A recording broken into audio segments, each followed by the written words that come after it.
5월이 어느덧 마지막 주가 되었습니다. 어린이 주일부터 시작해서 오늘의 공동체 주일에 오기까지 5번의 예배를 통해서 우리가 특별하게 예배를 좀 드려보자라고 예배 사역팀과 이제 5월을 시작하기 전에 많은 논의가 있었습니다. 5월은 특별한 날이 많으니까 그 날을 중심으로 해서 그 주를 그 날에 맞는 특별한 예배로 하면 좋겠다라는 저희의 모이는 의견들이 있었고, 그래서 그렇게 행사를 진행해 왔고 오늘도 진행했습니다. 그런 예배 행사들이 왜 예배 안에 들어와야 하는가에 대한 고민도 사실 많았습니다. 기존의 예배들을 불편해하시는 바뀜으로 인해서 불편해하시는 성도님들이 적잖아 있을 것이라 생각했기 때문에 그렇습니다. 하지만 예배는 남녀노소 구분 없이, 연령의 구분 없이, 세대의 구분 없이, 인종의 구분 없이 한 하나님을 섬긴다라고 한다면 충분히 할 수 있겠다라는 생각이 들었습니다. 그래서 좀 무모하진 않은 것 같습니다. 되게 약하게 한 겁니다. 5월 한 달 이런 행사로, 예배로 주님 앞에 드렸습니다. 근데 이제 행사를 준비하면서 저희들이 고민했던 것들이 있습니다. 항상 어떤 행사를 준비하거나 특별 예배를 준비하면 한쪽에 국한되어 있는 예배만 드릴 수밖에 없다는 것입니다. 온 세대가 함께 협력해서 만들어낼 수는 없을까? 이런 고민들이 저희 안에서 시작되었고, 그래서 여러분들 부활절 영상을 기억하실지 모르겠지만 그 영상이 바로 우리들의 첫 번째 시험의 무대가 되었습니다. 보통 청년들은 영상에 익숙합니다. 그래서 찍는 것을 이렇게 제공하거나 부탁하면 흔쾌히 조금 망설이지만 몰래 가서 연습해오고 이렇게 찍습니다. 근데 이제 어른들은 그게 굉장히 이제 불편하죠. 저희가 영상을 기억하시는 성도님들이 많이 계실 텐데요. 덕분에 흔쾌하게 이렇게 허락해 주시고 동참해 주셔서 좋은 결과물이 나올 수 있었습니다. NG를 보셨죠? 많은 NG가 오히려 어떻게 하나, 난 진짜 안 되나 봐가 아니라 더 분위기를 좋게 만들고 협력하여서 정말 아름다운 작품이 나올 수 있도록 도왔습니다. 기획 의도대로 청년과 장년이 함께 하는 그런 합작품을 만들어내었고 성도님들께 좋은 반응을 이끌어냈습니다. 또한 어린이 주일 행사는 어린이가 주인공이 되는 게 좋겠다라고 생각이 들었습니다. 그래서 어린이들이 온전히 축하받는 자리가 필요하겠다, 그 자리를 기획해보자, 이렇게 시작된 행사가 바로 어린이 주일 행사입니다. 근데 저희가 우려되는 점이 하나 있었습니다. 영상을 보았듯이 그 어린아이들이 앞에 여기 나와서 얌전히 있을까? 과연 끝까지 행사를 잘 참석할 수 있을까 하는 문제였습니다. 그런데 한편으로 그런 생각도 들었습니다. 야, 어린아이가 얌전히 있으면 그게 어린아이인가? 어른이지.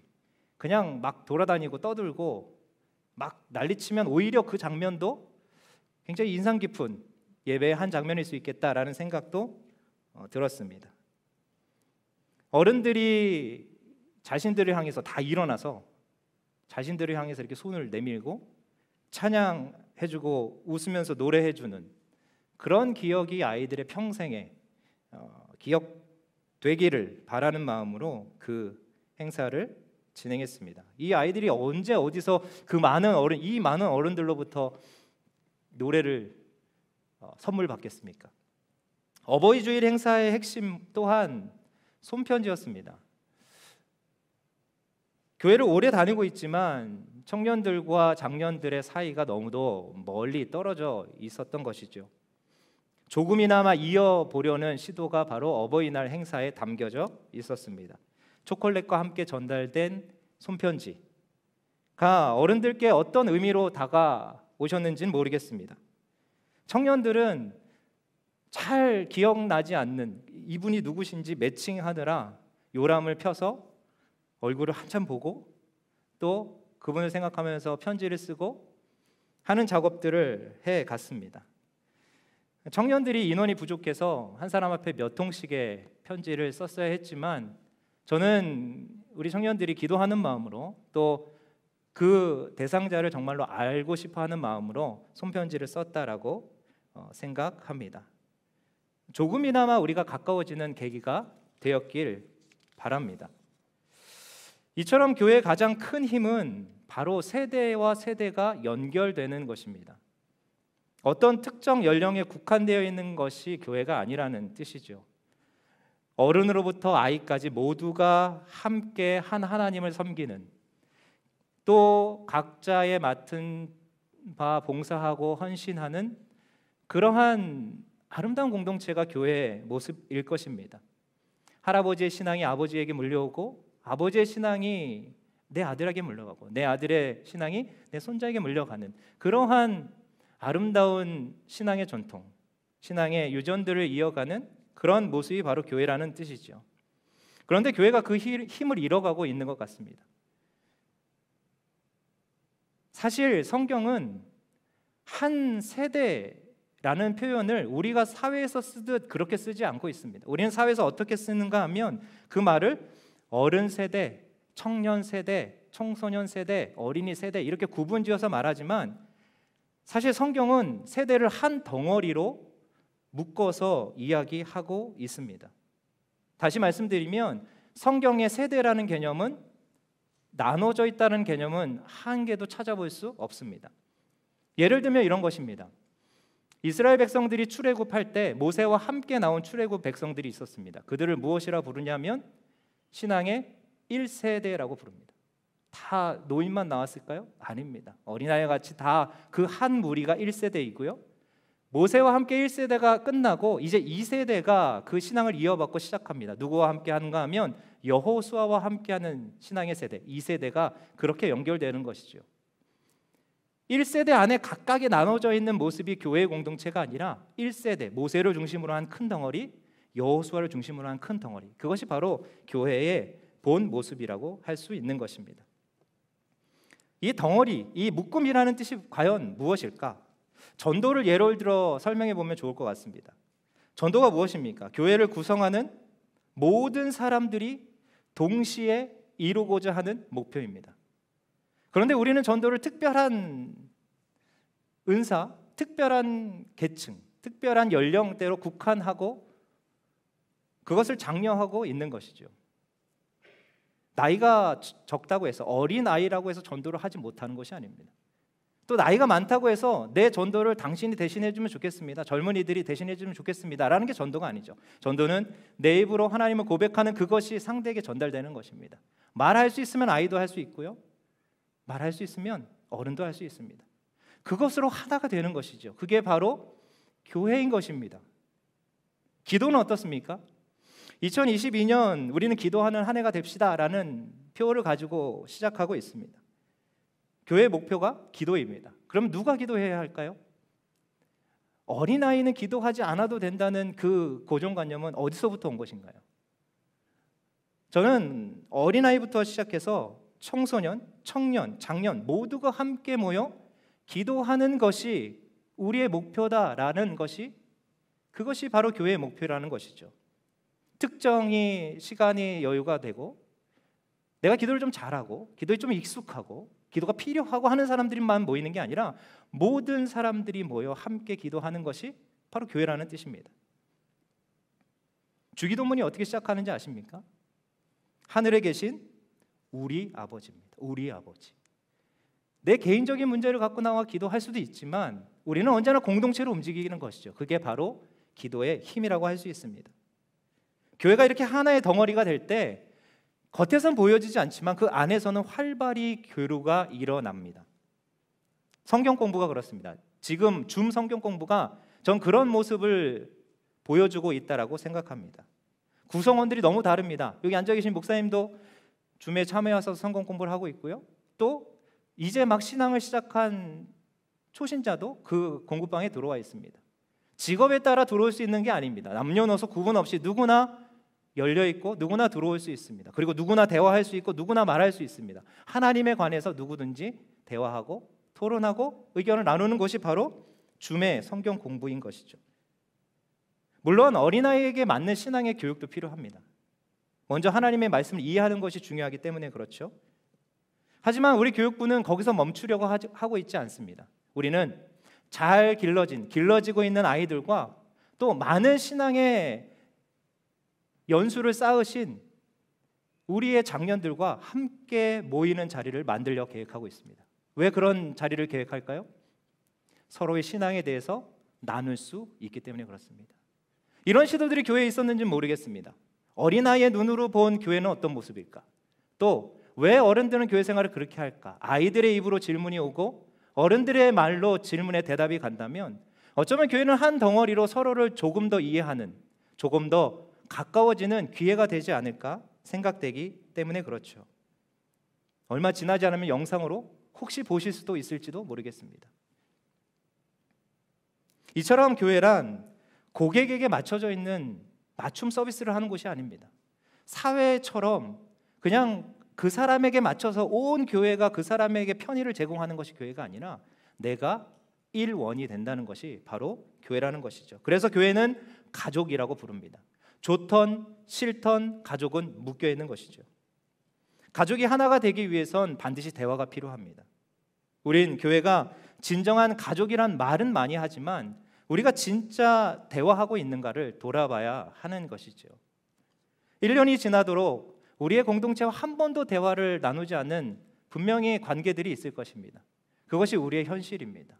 오늘 말씀처럼 말로 사랑할 수는 있고 그를 위해 기도할 수는 있어도 실제로 그와 만나 대화할 수는 없는 그런 이상한 모습이 교회가 되었던 것이죠. 오늘 말씀 요한 1서 3장 18절을 한번 다시 보시겠습니다. 우리 함께 봉독하겠습니다. 자녀들아, 우리가 말과 혀로만 사랑하지 말고 행함과 진실함으로 하자.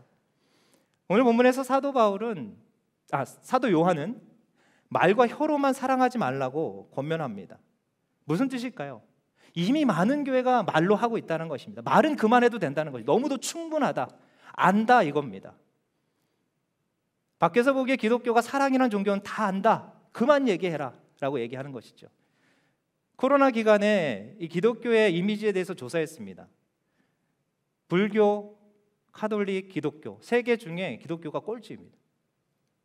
첫 번째가 불교였고요, 두 번째가 카톨릭이 되었습니다. 기독교인들 말은 너무 많다, 그 말이 좋은 것도 안다, 사랑도 알고 모든 걸 안다. 근데 그럼 그것을 뭘 하는가? 보이지 않는다는 것이죠. 어쩌면 사도 요한의 그 권면이 너무도 아프게 다가오는 시절이 아닐까 생각됩니다. 말만 하지 말고 행함으로 보여줘라. 그 행함이 아주 작은 것이어도 상관없다. 주님의 이름으로 시작됐던 것은 주님께서 그 행함을 통해서 하나님께서 역사하시는 결과를 만들어낸다.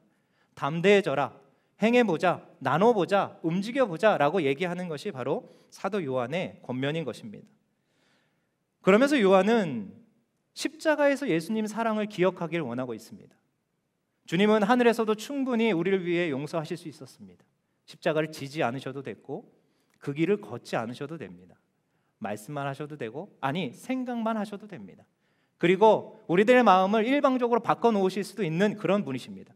그런데 그런 그분이 왜 이 땅에 오셨고 십자가를 지셨으며 그 길을 걸으셨고 왜 우리를 향하여 말씀하셨고 동참하셨고 우리와 함께 시간을 보내셨을까요? 그것은 사랑이 말로 끝나지 않는다는 것을 우리에게 보여주고 있습니다. 그 큰 하나님의 사랑도 행함으로 함께하지 못하면 제자들조차도 깨닫지 못한다는 것이죠. 말로 할 때는 누구든 다 할 수 있다고 생각했습니다. 베드로가 어떻게 얘기했죠? 나는 절대로 주님을 떠나지 않겠습니다. 그 상황이 닥쳐왔을 때 어떻게 했죠? 누구보다 먼저 도망했던 사람입니다. 주님은 그걸 아셨죠. 그래서 사랑을 연습하길 원하셨던 것입니다. 말이 진짜 사랑이 아니다. 행동을 통해서, 작은 행동일지 모르겠지만 그것이 너를 완성시킨다는 것입니다. 베드로의 결말이 어떻게 끝나나요? 도망가서 예수님이 찾아오십니다. 그리고 다시 물으십니다. 그때 비로소 주님께서 찾아오심, 함께 하심으로 사랑이 완성되어지구나. 그 이후로 베드로의 인생은 완전히 달라집니다. 심판이 있는 자리, 환란이 있는 자리에 베드로가 그들과 동참하기 시작합니다. 그들과 함께 옥에 갇히고요, 그들과 함께 환란을 맞고요, 그들과 함께 가난에 처할 수 있는 그런 행함으로 보이는 예수 그리스도의 사랑을 전했죠. 그때 어떤 일이 일어나는지 아십니까? 3,000명이 돌아옵니다. 말로 했을 때 돌아오는 것이 아니라는 것이죠. 세대 간의 통합이라는 과제도 예수님의 사랑에 근거해서 우리가 극복해야 합니다. 주님의 십자가는 모든 막힌 담을 허문다라고 얘기하고 계시기 때문에 그렇습니다. 그런데 예수님께서 교회의 하나됨을 자신과 같이 다 십자가 져라, 너희들 다 죽음을 각오하고 그렇게 하나가 되라라고 말씀하시지 않는다는 사실이 우리에게 큰 위로가 됩니다. 무엇이라 우리에게 말씀하시나요? 서로 사랑해라 라고 말씀하십니다. 서로 만나라, 친교해라, 대화해라, 나눠라. 우리가 충분히 할 수 있는 것, 그것으로 하나님이 우리를 초대하고 계시다는 것입니다. 전 재산을 팔아서 이웃에게 나눠줘라라고 말씀하시지 않고 있는 건 나눠줘라라고 말씀하시는 것이죠. 그 사람 위해 죽으려 하지 마라, 그 사람과 함께 걸어가라, 이렇게 말씀하시는 것입니다. 네 하나님, 우리는 그렇게 하겠습니다 말하고 하지 않았던 그 많은 사람들은 예수님의 십자가 주위에 오지 못했지만 묵묵히 사랑을 실천했던 그 이름 모를 여인들은 십자가 곁에서 묵묵히 자신이 행해야 할 일을 행하고 있었던 것입니다. 누구에게 하나님의 모습을 봅니까? 누구에게 하나님의 사랑을 봅니까? 바리새인, 서기관, 하나님에 관해서 많이 아는 사람, 지혜에 관해서 많이 얘기하는 사람? 아닙니다. 조용히 주님의 그 길을 따라가는 그 여인의 마음 속에서 하나님의 사랑을 우리는 보게 되는 것이죠. 우리의 친교의 방식은 어디서부터 그러면 시작될까? 너무 막연합니다. 너무 어렵습니다. 이렇게 생각하실 수도 있을 것 같습니다. 예가 필요할 것 같습니다. 전 그 예로 인사를 들고 싶습니다. 인사가 무엇입니까? 서로를 향한 고개 숙임입니다. 자녀 세대들과 부모 세대들 간의 인사가 끊어졌습니다. 집에서도 인사하지 않는 것 같습니다. 잘 다녀오겠습니다. 잘 다녀왔습니다. 무슨 일이 있었습니다. 무슨 일이 있으셨습니까? 기본적인 인간의 관계들이 깨어지기 시작하는 것이죠. 코로나 탓도 있겠지만 교회만은 그 마지막 그 인사의 마음을 우리는 지켜야 하지 않을까 돌아보게 됩니다. 부모 세대들과 자녀 세대들을 서로 인사하는 그 인사 하나만으로도 전 우리 교회가 많이 바뀔 거라고 생각합니다. 그저 대면대면하게 누군지 알지만 인사하지 못했던 사람들, 안부를 묻지 못했던 사람들이 서로 한 걸음씩만 가까이 가서 서로에게 인사하고 안부를 물을 때 하나님은 그 간단한 사랑의 교제로 또 일하실 수 있는 분이다 라고 말씀하시기 때문에 그렇습니다. 얼마나 간단한 행위입니까? 고개를 숙이고 정중히 상대방에게 안부를 묻는 그것조차 행하지 못하는, 그러면서 우리는 스스로 구원받은 백성이라고 얘기하고 있는 것이죠. 사도 바울이 교회들에게 편지 씁니다. 서신서라고 하죠. 근데 사도 바울의 편지의 서두는 항상 사랑의 인사가 끊이지 않습니다. 교회가 속썩이지 않았을까요? 속썩이는 교회 투성입니다. 편지를 보내는 것이 어쩌면 좋은 일보다 안 좋은 일이 더 많아서 편지를 쓰고 있는 것이죠. 사도 바울의 그 마음, 그 안타까운 마음이 무엇으로 먼저 그들에게 전해지는가 하면 사랑의 인사로 전해지는 것입니다. 내가 당신들을 생각하고 있습니다. 내가 당신들을 걱정하고 있습니다. 내가 당신들을 위해 기도하고 있습니다. 편지는 항상 그렇게 쓰는 거 아닙니까? 그렇지 않습니다. 서신서를 읽어보시죠. 매우 구체적입니다. 이름들을 기억합니다. 그 사람의 안부를 묻고요, 그 사람들이 정말로 하나님 안에 평화롭게 살기를 간절히 원하고 있는 것이죠. 그것이 진정한 인사입니다. 예배 시작하기 전에 옆 사람들과 인사할까요? 이게 인사가 아니고요, 누가 보지 않아도 누구를 만나도 교회 안에는 한 공동체, 한 덩어리, 또 한 묶음이라는 생각, 한 가족이라는 생각이 있다면 우리는 누구든지 아주 작은 어린아이부터 아주 나이가 많으신 어른까지 고개를 숙이며 서로의 안부와 서로의 안녕을 기원하고 소망할 수 있다는 것입니다. 고수와 프로의 공통점이 무엇인지 아십니까? 아마추어와 하수의 공통점. 이 고수의 공통점은 기본기에 충실하다라는 것입니다. 우리의 관계 기본은 인사죠. 그런데 우리는 고수인 척하지만 기본기가 약한 것 같습니다. 예수님께서 우리에게 무엇을 원하실까요? 산을 옮길 수 있는 믿음? 십자가를 질 수 있는 용기? 그런 것 주님 우리에게 원하시지 않을 것 같습니다. 원하셨으면 주님이 지실 필요가 없으셨겠죠. 주님이 지시면서 우리에게 원하는 것 하나는 그 마음 하나 알아달라는 것 하나와 마음 알았으면 주위 형제들에게도 그렇게 똑같이 행하자, 그것 간단한 행함에 있다라고 우리는 생각해 봐야 할 것입니다. 또한 요한은 진리로 행동하자라고 말하고 있습니다. 말로만 하지 말고 혀로만 하지 말고 진리로 행동하자. 진리가 무엇입니까? 복음입니다. 여러분들 복음을 얼마나 많이 들으셨습니까? 매주마다 교회에서 우리는 복음을 듣습니다. 하나님이 나를 구원하셨고 나를 위해 십자가를 지셨고 나의 인생을 바꾸셨다. 하나님이 나를 하나님의 잔치에 초대하고 영원토록 하나님의 나라에 살게 될 것이다. 그것이 무슨 의미입니까? 세상을 살아가면서 그것이 여러분들에게 어떤 행동을 유발시키고 어떻게 살도록 만들고 있냐는 그것이 바로 요한의 말인 것이죠. 구원받은 사람이 어떻게 살아야 하는가? 주위 사람들과 관계 맺지 못하는가? 그게 구원인가? 저주인가? 보라는 것이죠. 저는 저 밖에 나가서 복음의 능력을 우리가 행하자라는 말이 아닙니다. 지금 있는 우리의 자리, 오늘 있는 우리가 앉은 그 자리부터 우리가 만나는 사람들마다 복음의 능력을, 복음의 행함을 함께 나눈다면 우리로 말미암아 하나님의 나라는 시작되어지고 이곳으로부터 하나님의 은혜가 흘러넘치게 되면 성경에 표현된 대로 닿는 곳마다 새롭게 되어질 것입니다. 그게 바로 우리의 모습이 되어야 하는 것이죠. 교회 지체들의 필요를 돕는 일이 되어야 할 것입니다. 초대교회 성도들이 어떻게 교회를 이끌어갑니까? 세워갑니까? 오순절에 성령이 그들에게 임하십니다. 그들은 그 성령 임함을 개인적으로 받아들이지 않았습니다. 아, 난 하나님의 성령을 받았구나. 난 구원받았어. 와, 뜨겁구나. 와, 감동적이네. 거기서 끝나지 않았습니다. 그들이 받은 성령은 성도들로 하여금 행하도록 했습니다. 어떤 행함이 있었을까요? 가난한 자들을 찾아 나서기 시작합니다. 그리스도를 모르는 자들을 찾아 나서서 그들에게 사랑을 베풀 수 있는 도구로서 성령이 작용합니다. 그 헌신이 예루살렘에서 일어나는 것이죠. 예루살렘 교회에서 그 서로를 위한 헌신, 서로를 위한 봉사가 폭발하듯이 일어납니다. 차고 넘치는 것이죠. 그래서 어떻게 됩니까? 그 동네가 바뀌기 시작합니다. 그 동네가 바뀌기 시작하면서 어떻게 됩니까? 점점 퍼져나가서 지금 우리가 있는 이 대한민국 땅까지 하나님의 복음이 전해지게 되었던 것이죠. 사도행전 1장 8절에 이렇게 전하고 있습니다.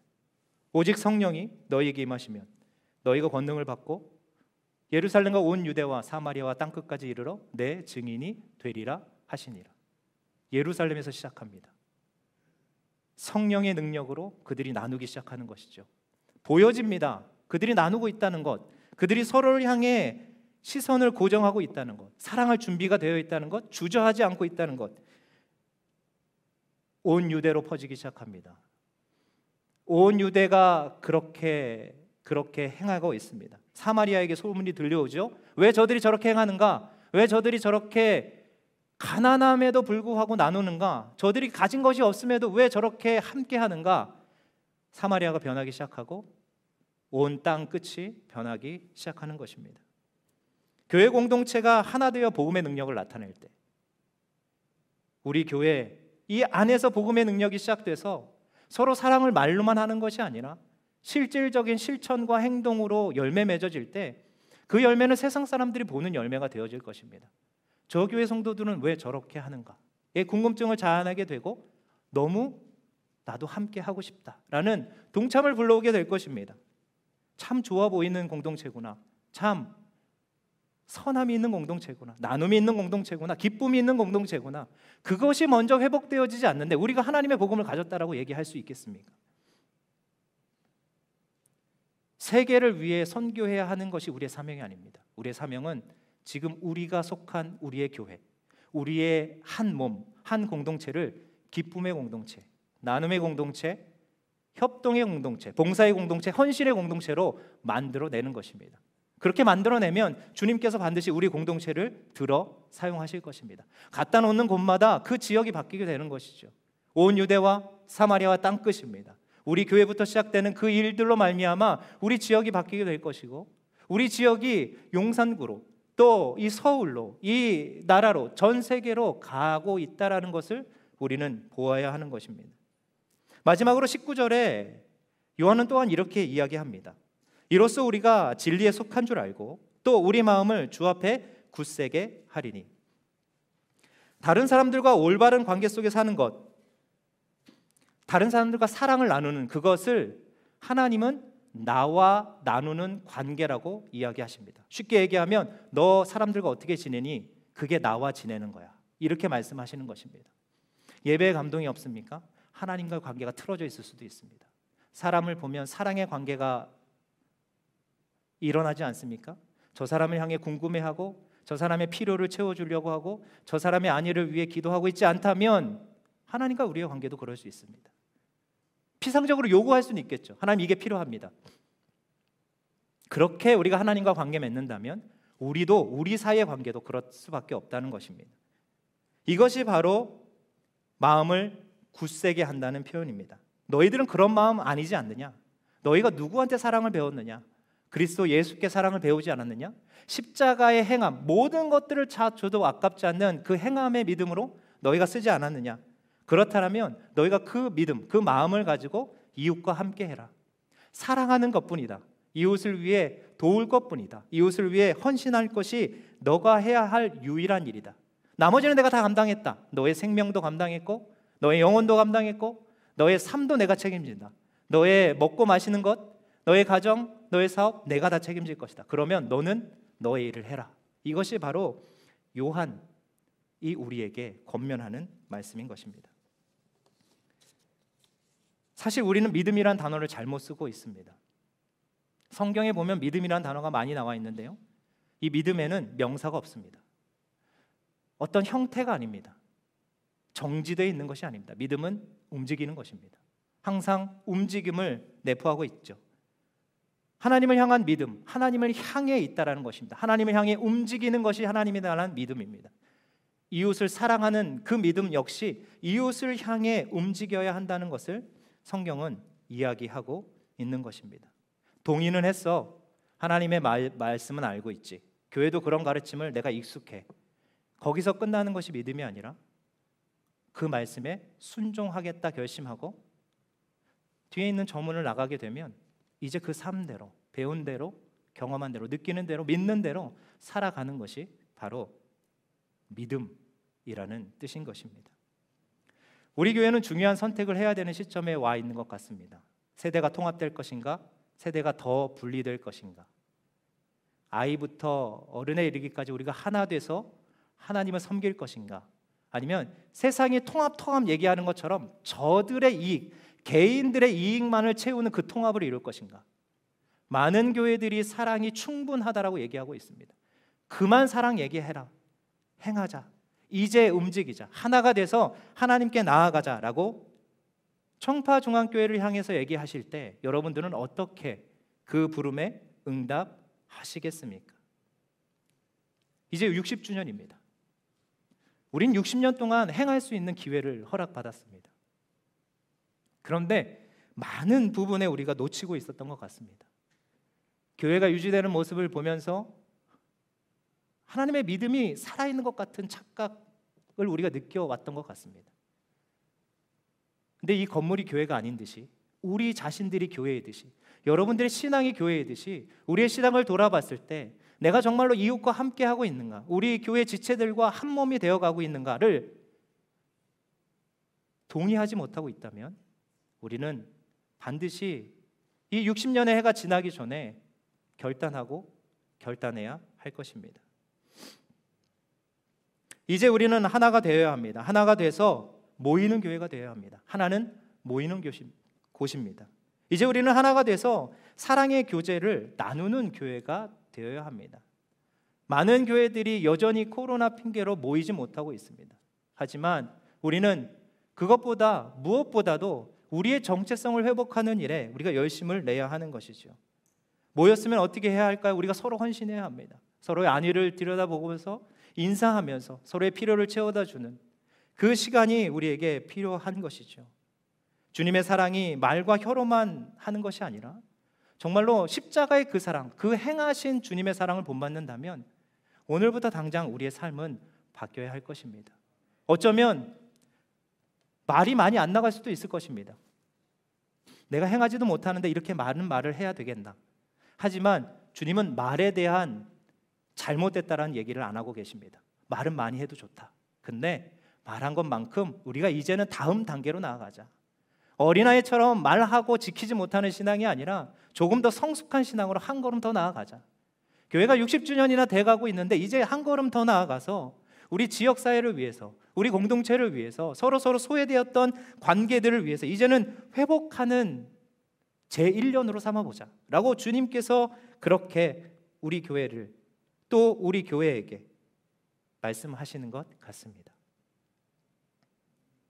진정 세대 통합을 이루어야 할 것입니다. 하나님이면 가능하실 것 같습니다. 그분은 못하실 것이 없기 때문에 그렇죠. 아이에게도 하나님이라면 청소년에게도 하나님입니다. 어른에게도 하나님이고 장년들에게도 하나님이죠. 그 하나님이 변하지 않는 것처럼 우리도 사랑의 끈으로 묶여 변하지 않아 주님 오시는 그날까지 잘 쓰임 받아서 정말로 내가 너를 잘 썼다, 잘 행했다, 내가 너를 통해서 온 유대와 사마리아 땅끝까지 도구로 잘 사용했다, 이제는 내가 그에 맞는, 사용에 맞는 그 값을 지불하겠다, 상을 주고 면류관을 주고 너를 존귀한 자리에 앉히겠다 라는 주님의 음성을 듣는 귀한 교회 되시길 간절히 소망합니다.